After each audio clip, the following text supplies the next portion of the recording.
Hey guys, Amanda Brooks here. I thought today I would take a little time to tell you a little bit more about me and who I am and why it is I'm doing what I'm doing, hence these live videos. So for most of you, you know my name and you know I'm a physician assistant, but I don't think that you really understand exactly how I got to where I am. So actually, I've always kind of been interested in medicine. I volunteered as a child at Eastern Maine Medical Center, which is now a Trauma 2 center in Bangor, Maine. And I used to ride my bike and work on the children's ward, and I really enjoyed it. But as I grew up, I never thought I was smart enough to really go into medicine. So when I first went away to college, I was actually studying English. I love English, I love to write, and I was getting a minor in French. I actually studied abroad in France, and while I was there, a dear friend was diagnosed with an autoimmune disease, Goodpasture's disease, and I didn't know anything about this, and I did what many of you do now. I got on the computer and started looking because I wanted to be able to help. I wanted to be able to give some input and provide some help, right? And I didn't know what to do, so guess what I did? I actually was in Utah at the time, attending college, and I traveled home to Maine and transferred to the University of Maine at Orono, and I actually changed my major, and I decided to get a Bachelor of Science in Nutrition because this way I could either go to become a physician or a physician assistant, and I opted for the physician assistant route, and I'm so happy. The reason why I tell you this is because if you're struggling with something in your life and you don't think you can do it, you absolutely can. Good morning, Carrie. If you have a goal, if you're passionate about something, trust me, you can absolutely do anything. I'm also a newly single mom, and that has its challenges in and of itself, but I tell you that I'm a parent because I understand the struggles that you as parents go through with your children, wanting the best for them, being scared for them, and so initially, for the first 6 years of my PA practice, I adhered strictly to the medical model. I thought it was the end-all, be-all. It was wonderful. We're living longer. I didn't take into consideration that we're living sicker. But about 6 years ago, I really started looking into alternative medicine. And the reason why I did this is because I saw that there was a lot of loopholes with modern medicine that needed to be bridged. The gap needed to be bridged between modern medicine and alternative medicine. And I thought, hey, geez, it can't hurt to look into it. And since doing that, I have made some amazing discoveries. I've started to do these live videos to hopefully provide you guys with a little more information so that you guys can be armed with the tools that I wish I had been armed with so many years earlier. And thinking back to when I was a PA student, I like to be spoon-fed information. No one likes to be put on the spot. No one has the time to actually do the research that's necessary to know what it is they want to know. So I thought, hey, what better way than to share little tidbits of information with you guys? So today, I feel like what's been going on is a lot of you are using essential oils. Now, 5.5 years ago or so, when I started using these, when I would talk to my colleagues, people thought I was absolutely insane. They thought, oh, Amanda's, she's just crazy. And now everyone, I feel like, is using essential oils, but I feel like they don't know enough about them. Now, you need to know about essential oils if you're going to use them. So what I thought today, hey Georgia, I know that we want to keep these videos short because we all have just not enough time. So I want to give you a little bit of information about essential oils because I don't even think some of you know what they are. Essential oils, they're extracts from plants. So they are plants and plant parts like root stems, bark, leaves, flowers, and they are either steam distilled or cold pressed into these essential oils. But what essential oils do out in nature is they protect the plant. They're what keep the plant healthy, and they're 50 to 70 times more powerful than herbs. So if you're using a certified pure therapeutic grade essential oil, 1 drop of peppermint essential oil, that's like the equivalent to 20 to 30 cups of peppermint herbal tea. So more is definitely not better. So keeping that on the radar. Most of you men out there have a difficult time with, thinking more is better. Good morning, Nicole. So that's definitely not the case. What I like being involved in medicine about essential oils is they're a natural alternative to synthetic drugs. So when someone asks me what they can use, lavender essential oil for, the answer really isn't that easy, because each essential oil contains several hundred different compounds. And guess what, you guys? Each of those compounds is used, has a different medicinal purpose. So pharmaceutical companies, they're actually trying to mimic these drugs. Okay, now this is another reason why I think it's so important to use both modern and alternative medicine, because modern medicine, the prescriptions that I write my patients, they're actually killing over 100,000 Americans every single year. Now, if you ask me how many deaths occur from essential oils, guess what? 0. Good morning, Katie. Good morning, Emily. And we don't even think about how many drugs over the counter or prescription are based or derived from botanicals. It's about 60%, you guys. So one that I think of and use regularly in my practice. Oh, good. I'm so glad that you guys love your oils. I'm glad that you're using them, and I'm hoping that you're sharing what you know with others, because that's really how information is spread these days, through word of mouth. But something that I use regularly is aspirin. So you guys have probably heard of aspirin, right? Well, this was actually derived from willow bark.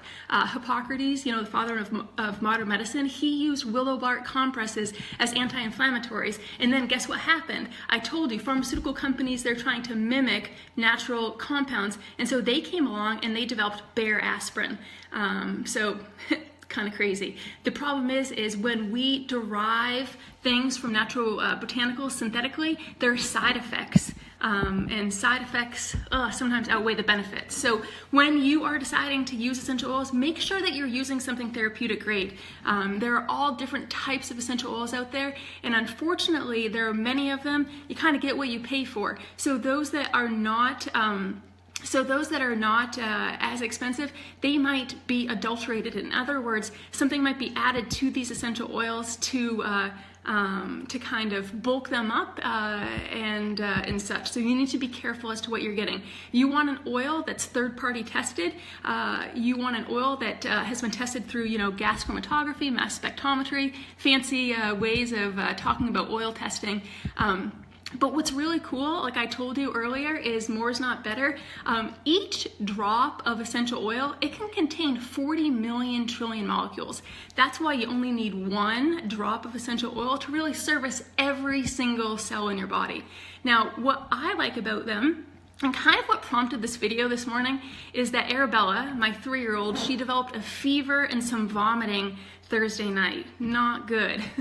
If you guys are a parent out there and been worried about your child, you know exactly where I'm coming from. The only good thing about this vomiting episode is she doesn't want her pacifier anymore, so I'm happy about that. Good morning, Jessica. Good morning, Sherelle. But what I like about essential oils is they're antimicrobial. So that means they not only kill viruses, but also fungus and bacteria. They're antimicrobial. How cool.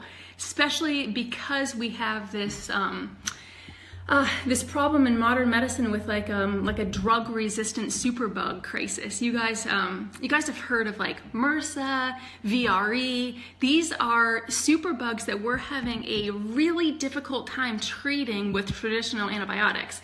And the reason why is because a lot of antimicrobials, like so antibiotics, they actually work in a single pathway mechanism. In other words, they might attack the cell wall, they might attack the DNA or whatnot. And then if that doesn't work, if the bacteria is resistant to that, we have to go to a drug that's much stronger. Whereas with essential oils, they use something called biodiversity of nature. And so what that means is, and I'm trying not to get too technical, and I'm trying to keep this short, but What that means is that they have multiple different ways to attack the bacteria. You know, two essential oils that work super awesome together are oregano and melaleuca, because one is able to attack the cell wall, kind of drills a hole in it, while like something in oregano called carvacrol allows the bacteria to lyse. So. But there's 3 different ways to use essential oils. I think a lot of you are doing one, and that's diffusing, which is great. You can buy a diffuser. Gosh, I get mine on Amazon, but I think they have them at Bed Bath & Beyond. Gosh, they have them even at the grocery store, I think. Diffusing is great because it smells wonderful, but what I also like about it is that it gives you that antimicrobial effect. So I don't know if you guys have heard of Vanderbilt University. It's in Tennessee, right? And they actually did some testing in their emergency department. I'm fond of this testing just because I work in the ER as well, but they looked at stress and frustration levels and they found that they were super high.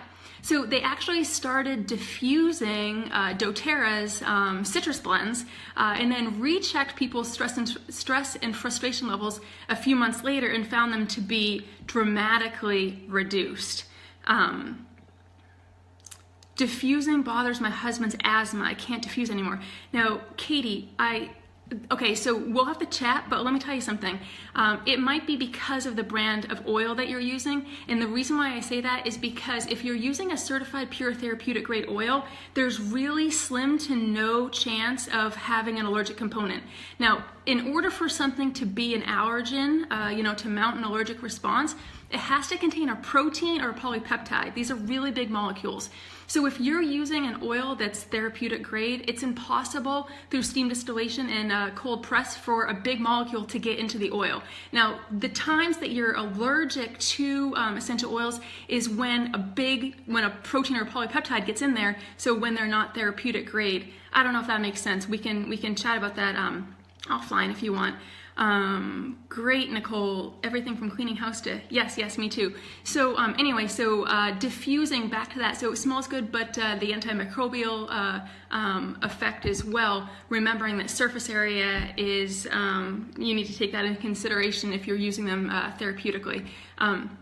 There is an essential oil blend. It's called doTERRA. It's through doTERRA. I'm not affiliated with any oil company, but I have seen research to show that their blend of On Guard is effective against MRSA, methicillin-resistant Staph aureus, and influenza. And you know what? Taking into consideration that this year's influenza shot was 10% effective, I'm pretty sure everyone wants to do everything they can to help prevent that. So.